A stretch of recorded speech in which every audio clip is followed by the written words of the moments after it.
Going in depth on some new Apple CarPlay user information. This is MacVoices. Today's edition of MacVoices is sponsored by BetterHelp. Never skip therapy day with BetterHelp. Visit betterhelp.com/MacVoices today to get 10% off your first month. This was another article. We've talked about this quite a bit on and off. The drivers love CarPlay as an infotainment, car infotainment systems get worse overall. And I look at this, and again, we go back to the GM thing that we've talked about, I guess now it's a couple months ago, that the car manufacturers just don't seem to get what people want. And CarPlay and even Android, the Android option even seems to be delivering better customer response than what what the car manufacturers themselves are putting in.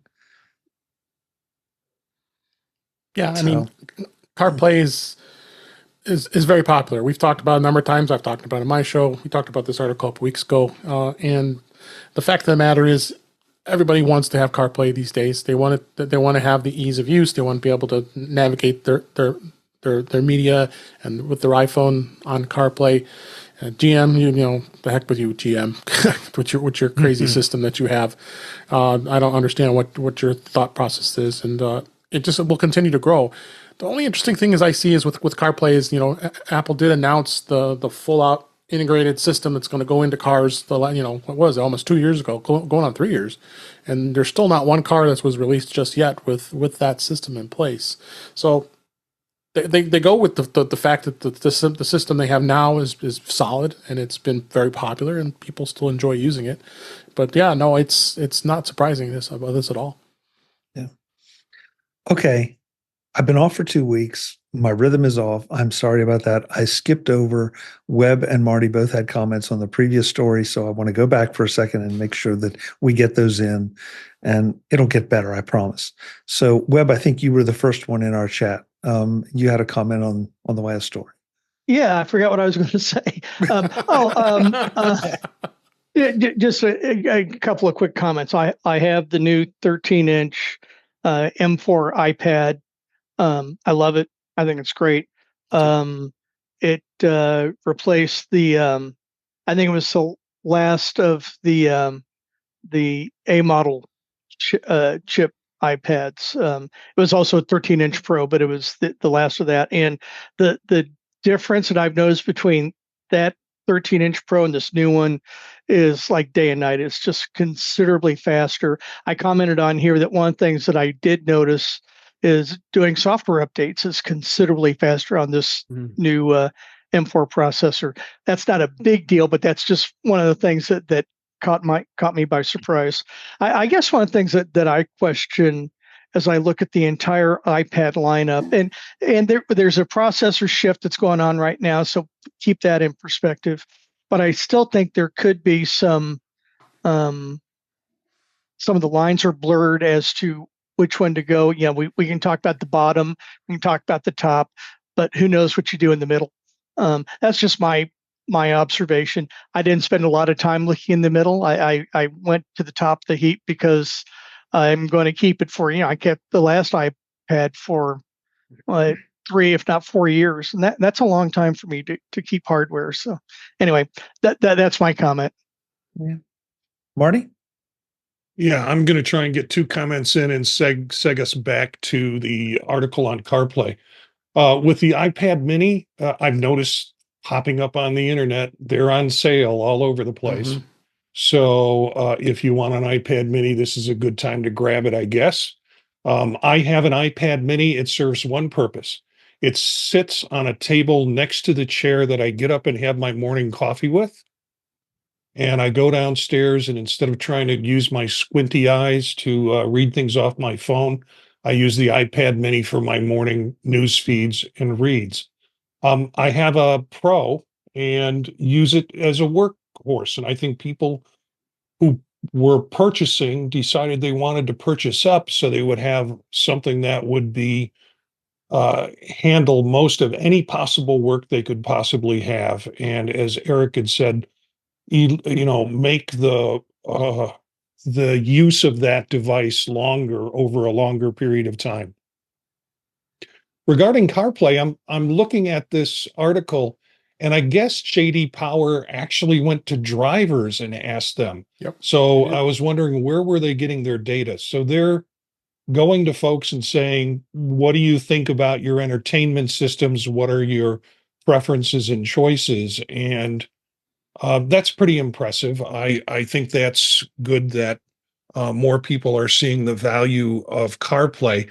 My guess is they must have had some opportunity to use it to know that they like it. So that makes me wonder about the survey in a sense too. What do you wonder? I mean, it's pretty widespread. Yeah,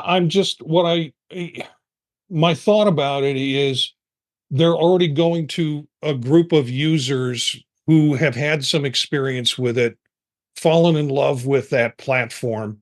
And I'm not saying that's good or bad. I'm just saying they're obviously using informed folks instead of just asking everybody. So if I had no experience with CarPlay, I wouldn't be able to say anything about it because I wouldn't know about the system. So I'd have to know something about the system in order to affirm that it's my preference. So that's just my comment on it. I may be able to shed some light on that, and I would love to have time to read the whole study, which I will because there's a download button right here. So what they did was they interviewed new car owners, meaning you have purchased a new vehicle within the last 90 days. And so they were collecting a lot of information out of that. So it wasn't a study where it was just about, hey, do you like CarPlay? It was about overall satisfaction of a lot of aspects about their vehicles. So infotainment systems was part of that. And so because infotainment was part of that, that meant that people were being asked about general infotainment system, CarPlay, and what do they call it? Android Play, Google Play, whatever. Android Android Auto. Auto. Android Auto. Thank you. Yeah. So, yeah, it was part of a wider study or survey and not just CarPlay. Eric, you bring up something in our private chat that CarPlay and rentals is really nice.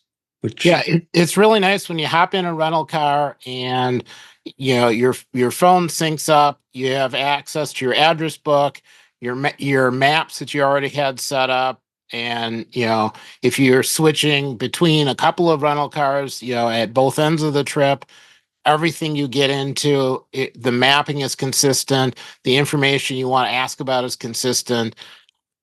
It's really hard to beat that. When you get out of the car and you're just walking around, you get the same mapping system. You get in the car, it just continues on.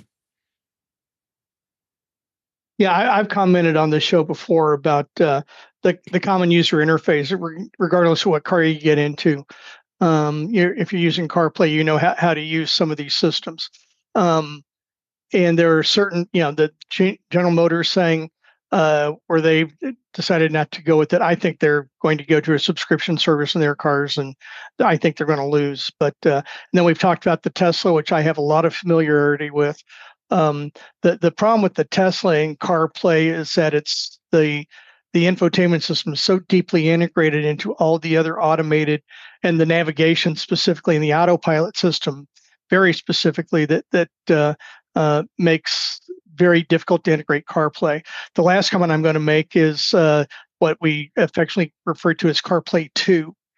And it's supposed to be a much more predominant and dominant system within a car. And I think Ford's talked about they're going to adopt it, but nobody's put it on the street yet. And I can see that they're going to have some real problems. The issue that I have with CarPlay is that if I want to listen to Apple Music or if I want to listen to the stuff that's on my phone, it's great. But if all of a sudden I want to switch over to Sirius XM or go to the AM FM, I, in essence, got to exit out of CarPlay so I can get to the car's integrated system within their own car to change that.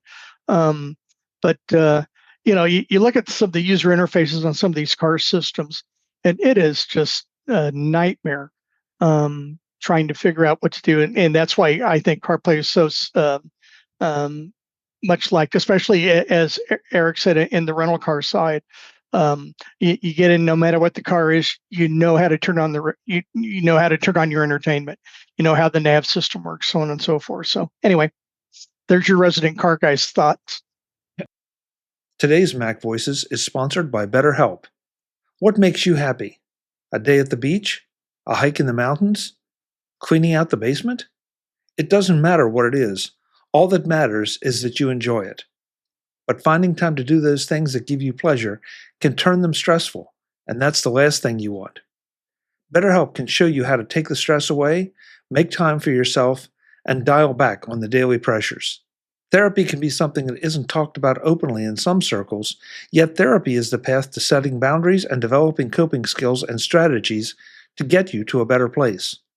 With BetterHelp, it can be beneficial whether you're just trying to deal with the daily grind, or if you're at the other end of the dial and have experienced a major trauma.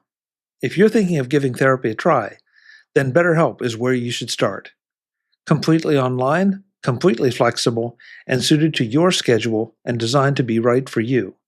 If you don't connect with your therapist, you can easily request a change at no additional cost or penalty of any kind. That's exactly what you want if you're going to work on mitigating your stress, a service that is focused on you. Never skip therapy day with BetterHelp. Visit betterhelp.com/MacVoices today and get 10% off your first month. That's BetterHelp, HELP.com/MacVoices. Thanks to BetterHelp for supporting MacVoices. So Webb, I understand exactly what you're talking about. I don't use Sirius XM, but I occasionally might punch up something on FM. And you're right, I have to leave CarPlay to go to in my case, my Honda's built-in system.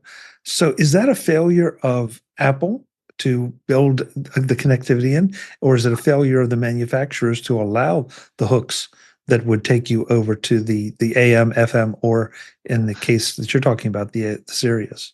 Yeah, you'd wish that Honda or Ford or whoever had an API for CarPlay, and I think I don't think it's a weakness of CarPlay. I don't think it's a weakness of the manufacturer. I think it's just a weakness of kind of the world itself. So it's hard for me to point fingers. I'll put it that way. Yeah. Well, I think that's just something that CarPlay is not designed for. I agree. CarPlay kind of plops in, so it's not it's not really integrated with the car. It's just basically your phone on a big screen in the car, right? So just like your phone doesn't, have access to that stuff. Well, I think the counter to that, Jim, is that if I wanted to use the Sirius XM app and I wanted to stream and download that information, I can get Sirius XM that way. I can also go to some of these streaming apps and get the local FM stations. But then I'm plotting my way through several menus just to get that done as well. So I wish it was a perfect world. Well, I wish I could. I haven't looked because I don't care about Sirius XM. I have a new car and it has Sirius XM, so they were barraging me with, aren't you going to pay for Sirius XM? No, I didn't even turn it on for the 3 months of free try. I never tried it for 1 second. But, apparently it does have an iOS app. I'm not sure if that iOS app has a CarPlay app with it. There's an interface. That's up to Sirius. If Sirius I'm a wants to make, subscriber. There is. So they do have they have a CarPlay version. It's like an interface. They got an So- iOS app that you can access within CarPlay. I think within that's CarPlay, yeah. yeah. Right. Well, so, because that's all within the phone. It's not, I mean, I think, one advantage supposedly, that potentially of SiriusXM is that you could be in the middle of nowhere where you have no cellular service, and the XM built into the car would work because the car is receiving it directly from the satellite. So, in that if you're out in the middle of nowhere where you had no cellular service, and here in California, it's pretty much almost impossible to get to a spot where you don't have cellular service anymore. But yeah, so I think it would be really cool if CarPlay could be more integrated to cars, and that's what Apple is proposing basically. And so far the car manufacturers are like, no. But the way CarPlay works now, it doesn't really require the car manufacturer to do anything other than to allow Apple some real estate on the screen. So, for example, one thing that frustrates me a little bit, on the Tesla, they've got their nav and it's integrated. So you could say, I want to go here, and it'll tell you, and your state of charge will be 37% when you get there, right? And it updates that as you go. And so my car doesn't have that, but I can use a better route planner, which has a CarPlay component, and that will do that. But it's not integrated with the car. But I can do that by putting in an OBD dongle, which uses Bluetooth to talk to my phone. So, it's sort of this hack that, it's like, gee, wouldn't it be nice if the phone could just get that information from the car? Without having to add this extra dongle. But remember, everything in CarPlay is coming from the phone. There's no, really electronic component. The phone is not receiving anything directly from the car. It's only sending stuff to the car. It's basically just saying, display this on your screen. So Except for the screen navigation within CarPlay itself. Change apps, some of the functionality. When I'm hitting the screen on my car, it's somehow sending. That's what I mean. Taps. It's sending the taps back somehow. Well, either through the wire or through the wireless interface. But I agree with you. For the most part, you're right. There's nothing that's going from the car to the iPhone, other than the screen navigation. Wouldn't it be cool if the phone could tell what without using? Well, and you can do that by if you get an OBD dongle, then your phone can get dozens or hundreds of items of information about what's going on with the car, but you have to install this third-party dongle, which almost nobody does. But wouldn't it be interesting if one of the if car manufacturers would see this as a differentiation point based on consumer desire? And I'm not about to say consumer preference, okay? Because then we get into the Android versus Apple thing. But if they saw it as an opportunity to give the customers or differentiate their product in an area that obviously has a great deal of importance to customers, instead of trying to just demand that you're going to use what we give you and you're going to like it. Jeff? Tying into that and what Jim was saying, Audi is bringing it all together for some of their cars. They have a CarPlay app that will display tons of info about the vehicle, both in operation and just monitoring systems overall. And so I'm assuming that it's using your iPhone with a Bluetooth connection to send data over so it can display it. But I mean, that's a thing. So I'm curious to see if they will carry that over at some point into CarPlay 2. Related to CarPlay 2, the fact that we haven't seen any vehicles with CarPlay 2 integrated yet is no surprise to me at all. Lead time for vehicle design is long, and the car manufacturers that are on board, my guess is at the earliest we will see any vehicles with CarPlay 2 would be 2025, because they weren't doing anything with it before Apple announced CarPlay 2. So to work that into their production system and design system, I mean, that takes a while. I bet it's more like 2027 or 2028. And that wouldn't surprise me at all. And you look like most of these car companies, they haven't figured out how to do over-the-air updates. Really Tesla and Rivian are the only ones that have figured that out, and they're the ones that don't use CarPlay at all. And wouldn't it be, but to cut down on the development time, because Jim, you're probably right, 2027 wouldn't surprise me at all.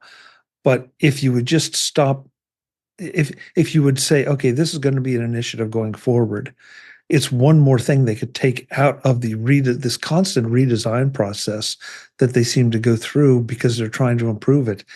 And just there are options out there. Partner with the companies, and again, the GM subscription thing, we'll see.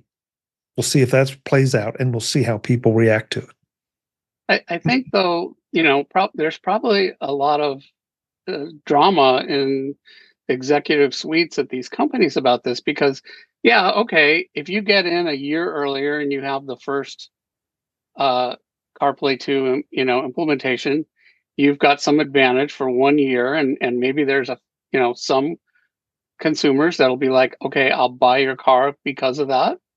I don't know how many that's going to be, but it won't be zero. But presumably, Apple's goal is that all cars, or a lot of cars, will have this, right? So you're going to wind up, after 2, 3, 4 years, you have no differentiation and no possibility of ever having differentiated, because all cars will have the Apple interface, and so we can no longer differentiate. So I think that's what they're afraid of. They're like, wait a minute, we don't want Apple to succeed, because that means we can't compete on that at all. Now, from a consumer point of view, it's kind of like, well, that presumes that you can do a good job at this and actually make something differential. And the sad part is they don't seem to be able to have the do the hiring and the management to execute software, and so it's mostly terrible. And we saw that play. That's what GM said. We're going to differentiate ourselves. We're kicking out CarPlay out completely. Like, not only are we not going to move forward, but we're going to kick it out. And so far, that's not worked out. It seems like that's worked okay for Tesla and Rivian so far. I don't think there doesn't seem to, it seems like most Tesla and Rivian owners are like, well, you talk to them, they're like, it'd be nice to have CarPlay, but I'm not going to switch to a different car because of it. I do think, Webb, you were talking about, how could Tesla, it's so tightly integrated, but so what? You still could just always have a button, like my car has CarPlay. It also has its own built-in nav system. And, so you just exit CarPlay and you use the Tesla for what it's for. And that doesn't mean, but you're right, on a Tesla, like, one of the big advantages of CarPlay is the nav, and on a Tesla, presumably, well, why bother? It has, a good nav system, which actually is powered by Google. Before we move on with this, I do want to, Eric, I want to ask you about a comment you made in our private chat. You haven't seen a CarPlay interface for battery conditioning in electric vehicles yet. I don't have an electric vehicle, so I didn't know there was battery conditioning app or interface for that activity. Well, there isn't. What he's talking about is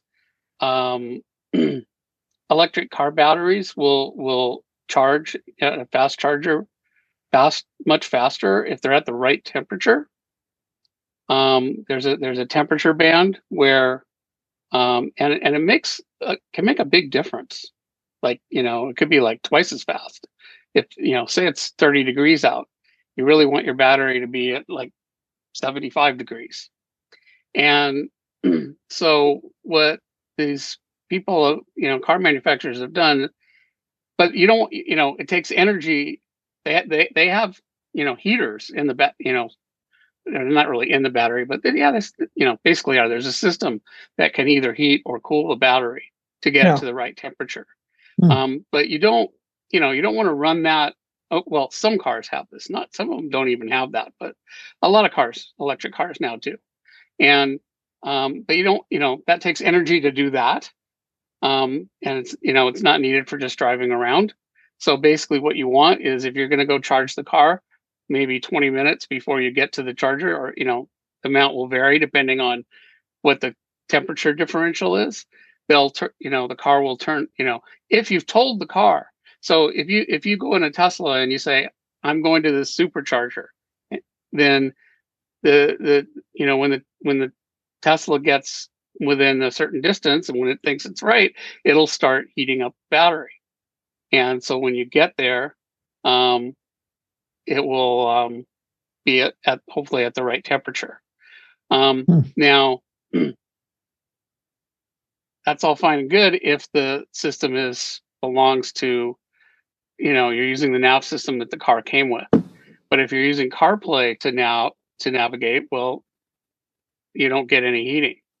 And there's some other problems with that system, like, what if you get there and there's a line of cars waiting to charge, so you don't get, so now your battery's going to cool off again, and maybe, so some cars will allow you to manually turn on the heating, or it could be cooling too. If it's really hot outside, they'll cool the battery. We're getting really close into car and driver here. Just a couple things I want to point out, because David, you're in Chicago. Last winter, you had a kind of a brutal winter, and there were pictures of Teslas specifically all not broken down, but not moving because it was too cold. The problem with electric cars is that the battery life drops precipitously if it gets too cold.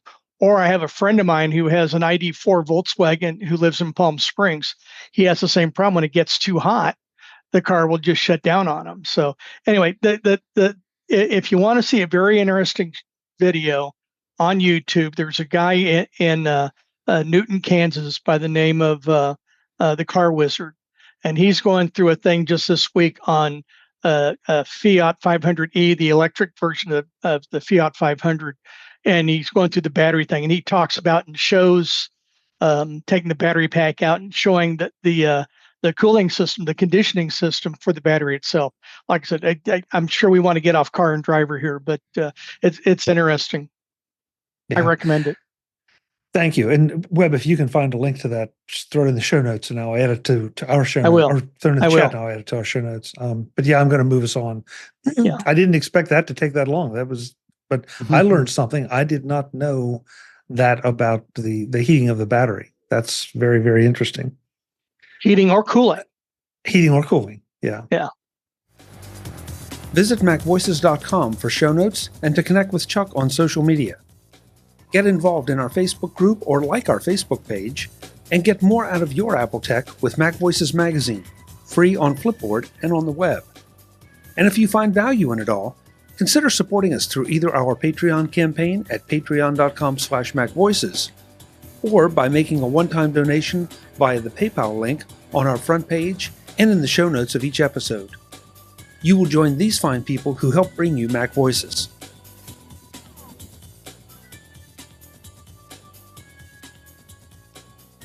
Advertising handled by Backbeat Media at backbeatmedia.com. Bandwidth provided by CacheFly at cachefly.com.